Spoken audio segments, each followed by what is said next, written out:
A keen boxer in his youth, Nelson Mandela would later use sports to heal South Africa's racial wounds.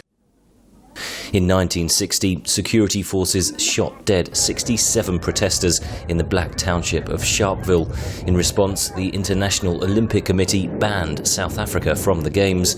Another flashpoint came 4 years later when Basil d'Oliveira, a mixed-race South African cricketer, was selected by English club team the MCC to tour his homeland. Mixed-race teams were banned in South Africa.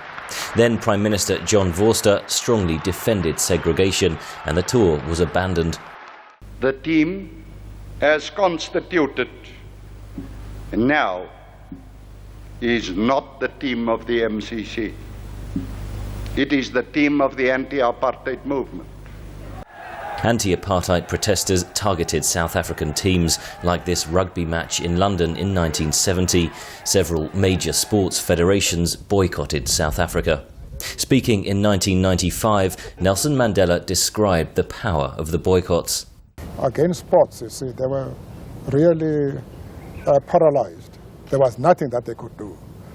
And for them, to be regarded as the polecat of the world, and to be isolated from sports completely was one of the biggest blows against South Africa. The end of apartheid prompted a rapid return to the international fold.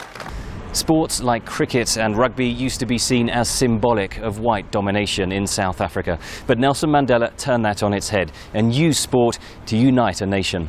Dr. Ali Bacher was captain of the South African cricket team in 1969. He was smart, because he knew how important sport was to the people of this country. And ultimately, when Nelson Mandela was released from prison, it was unbelievable what happened in this country. The doors started to open.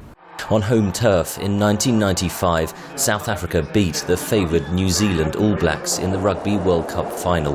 Nelson Mandela, by then president, presented the trophy wearing the South African Springbok jersey. Again, Dr. Ali Bacher.